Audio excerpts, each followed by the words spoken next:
오늘은 투노츠의 앰프 시뮬 이펙터 오프스에 대해서 이야기해보려고 합니다. 투노츠 이펙터는 이전에 리뷰도 올렸지만 리볼트 모델을 사용해본 적이 있습니다. 프리브에 진짜 진 공간이 박혀있는 아날로그 느낌을 살린 앰프 시뮬 페달이었습니다. 자세한 건 리뷰 영상을 올렸으니 그 영상을 참고해주시고요. 이 오프스를 보니까 리볼트의 기존 투노츠에 톨피도 캐벤 플러스를 합쳐놓은 그런 모델이라고 할 수도 있을 것 같습니다. 톨피도 캐벤 플러스는 사실 앰프보다는 캐비닛 시뮬에 최적화된 모델로 비슷한 모델로는 UA의 옥스스톰프가 있겠네요. 그런데 이 오프스가 가격까지 합리적으로 49만 9천 원으로 출시가 되어서 이 정도면 거의 팀킬인데 리볼트나 톨피도 캐벤 플러스를 살 필요가 없을 것 같은 정도로 잘 나왔는데요. 한번 오프스를 살펴보도록 하겠습니다. 앰프 시뮬로는 8가지 앰프 시뮬로 펜더 트윈 리버브와 베이스맨, 메사부기 듀얼 렉티파이어, 솔다너 솔로 100, 오렌지, 마샬, 피베이 5150, 복스 이렇게 기타 앰프 시뮬이 있고요. 추가로 암팩과 다크글래스의 베이스 앰프 시뮬까지 있습니다.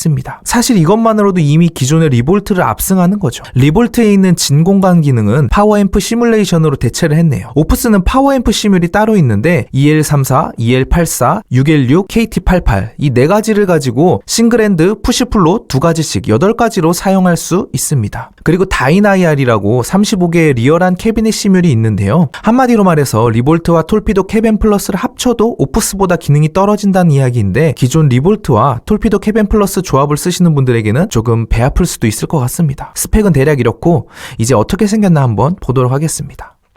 얼핏 보면 톨피도 캐벤 플러스와 비슷하게 생겼습니다. 그러나 무광 올블랙으로 오히려 조금 더 고급져 보이긴 하네요. 아쉬운 거는 풋스위치가 전혀 없다라는 건데요. 레코딩 때는 상관없겠지만 100% 미리 세팅을 해놓고 라이브 때 사용하거나 미디 페달로 풋스위치를 추가로 연결하는 방법을 사용해야 될 것 같습니다. 전면 상단에 위치한 2개의 토글 스위치로 거의 모든 걸 다 해결하는데요. 디테일한 톤을 만지기 위해서는 톨피도 앱과 블루투스 연결은 필수입니다. 물론 USB-C 포트를 통해 PC 앱으로도 컨트롤 가능합니다.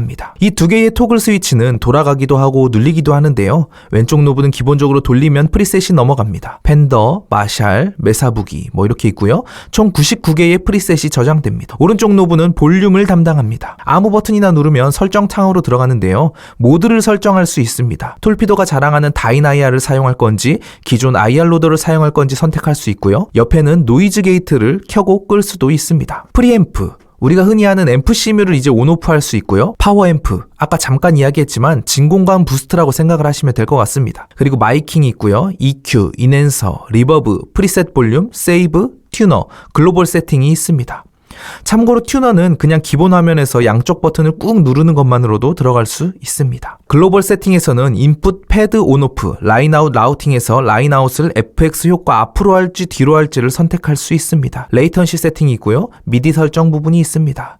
메모리 카드 브라우저는 위에 메모리 카드 넣는 부분이 있는데 잘 몰라서 안 건드리려고요. 그 뒤에 밝기 세팅 및 펌웨어 관련 정보가 나옵니다. 기능은 이 정도 있고요. 보통 이펙터들이 인아웃 포트가 뒤에 있는데 뒤에는 전원이 들어오면 멋지게 불이 들어옵니다. 조금 어두운 공연장에서는 잘 보일 것 같아요. 오른쪽에 라인 인풋 있고요. 스피커 아웃이 있는데 이걸 그냥 스피커에 바로 연결하면 안 되고 반드시 감쇄기를 사용해야 합니다. 인풋 레벨을 앰프라인 INST 선택할 수 있고요. USB-C 포트 있어서 PC 앱과 연결해서 세팅할 수 있습니다. 12V 200mAh 센터 마이너스 어댑터 들어가고요. 왼쪽은 미디 인풋, 헤드폰 아웃, 억스 인, DI 아웃, 여기 아웃에 또 그라운드 리프트 있고 마지막 라인 아웃이 있습니다. 심플한 구성이네요. 스테레오 아웃과 샌드 리턴이 없는 부분은 조금 아쉽습니다. 대부분의 설정은 전용 앱에서 해야 된다고 보시면 되는데요. PC 같은 경우에는 한 화면에 전체가 다 나오는데 태블릿이나 모바일 같은 경우는 절반씩 페이지가 나옵니다. 아래 비유 버튼을 통해서 페이지를 옮길 수 있습니다. 일단 처음부터 보면 가장 위에 상단에는 프리셋 종류를 확인할 수 있습니다. 가운데는 이제 이게 톨피도의 다이나이알인데 마이크 거리와 마이크를 선택할 수 있습니다. 동시에 2개 마이크 사용이 가능하고요. 마이크 종류는 8가지 마이크가 있습니다. 마이크 볼륨, 거리, 마이크를 앞에 둘지 뒤에 둘지도 세팅이 가능합니다. 아웃풋에는 프리셋 레벨과 마스터 볼륨이 보라색으로 따로 있어서 프리셋마다 볼륨 갭 차이도 조절이 가능합니다. 튜너도 여기서 가능하고요. 두 번째 페이지에 보면 노이즈 게이트 설정이 가능합니다. 소프트하게 하드하게 설정할 수 있고요. 어느 정도로 잡을 건지도 세팅할 수 있습니다. 프리앰프, 우리가 흔히 하는 앰프 시뮬입니다. 지금은 업데이트로 기타용이 8개, 베이스용이 2개에서 총 10개고요.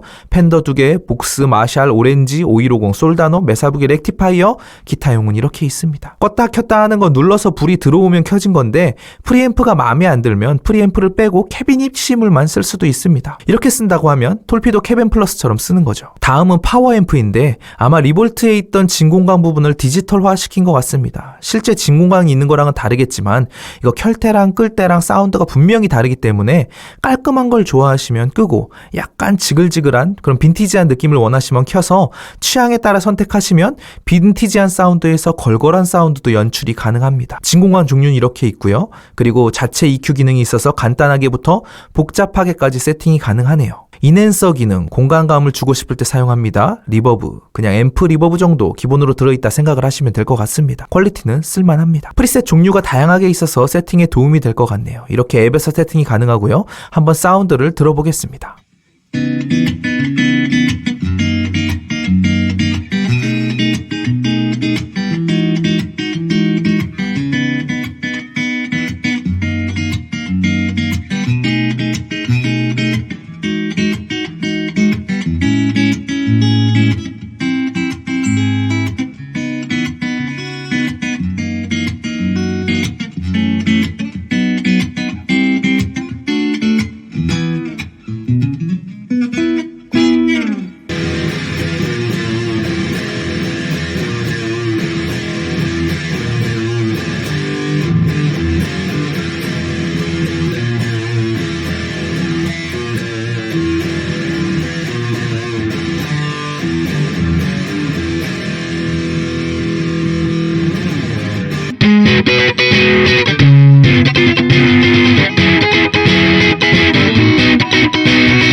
사운드를 들어보니까 개인적으로는 두껍고 뻑뻑하다라는 느낌을 많이 받았는데요. 이게 칭찬일 수도 있고 아닐 수도 있는 게 사실 요즘 앰프 시뮬들이 그냥 대충 쳐도 음원톤이 나오게끔 정제되고 예쁜 소리를 지향하는 느낌이 있는데 물론 많이 만져보신 분들은 뭘 줘도 원하는 톤을 만들겠지만 저 같은 초보자들이 그런 톤을 이리저리 만지다 보면 오히려 너무 날아가는 소리가 나는 경우가 많이 있습니다. 그래서 조금 만져보다가 아이고 소리가 너무 많이 날아가네, 합주 때 다른 악기에 묻히네, 뭐 이런 불평을 하고 쉽게 팔아버리기도 하는데 이 오프스 같은 경우는 사용자가 다룰 수 있는 여지를 충분히 줬다고 해야 할까요? 애초에 이런 조금 두껍고 무거운 톤이라 깎아서 예쁘게 만들 수 있고 그대로 두껍게 사용할 수도 있고 날 것 그대로 제가 오프스로 앰프 리턴에 물려서 사용도 해봤는데 이렇게 앰프 리턴에 물려서 쓰는 것도 좋지만 사실 오프스 사운드의 핵심은 이 다이나이알과 IR을 가지고 어떻게 캐비닛 사운드를 잘 만드느냐, 이게 포인트인 것 같습니다. 비교 대상으로 유니버셜 오디오에 옥스 스톰프가 빠질 수가 없는데요. IR도 필요 없고 별거 안 만지고 대충 프리셋을 쓰겠다 하면 옥스 스톰프가 더 좋겠지만 내가 좀 연구해서 좋은 톤을 만들어 보겠다 하면 오프스가 할 수 있는 영역이 훨씬 넓고 다양하게 쓸 수 있다라고 생각이 드네요. 기존에 자기가 마음에 드는 IR을 가지고 있다면 오프스에서 그대로 활용할 수도 있고요. 개인적으로 사운드는 참 마음에 들었습니다. 아쉬운 점을 꼽자면 풋스위치가 없고 조금 불친절한 UI. 옥스 스톰프 쓸 때는 블루투스 앱 답답해가지고 던져버리고 싶을 때가 종종 있었는데 오프스는 그에 비하면 양반이긴 합니다. 스테레오 출력이 안 되는 것도 아쉽고 12V인 것도 조금 아쉽지만 요즘 파워 서플라이는 전압 조절까지 되어서 9V, 12V, 18V 바꿀 수도 있으니 이건 별 문제 안 되시는 분들도 있을 것 같네요. 사실 영상 찍으면서 옥스 스톰프랑 비교를 좀 더 하고 싶었는데 신품이 50만 원이 안 되는 가격에 다이나이알과 IR로 캐비닛 사운드를 더 다양하게 만질 수 있고 파워브까지 세팅 가능한 앰프 시뮬이 8가지가 들어있고 이 정도 장점만 해도 충분히 메리트가 있는 페달인 것 같습니다. 이상 투노츠의 앰프 캐비닛 시뮬 페달 오프스였습니다.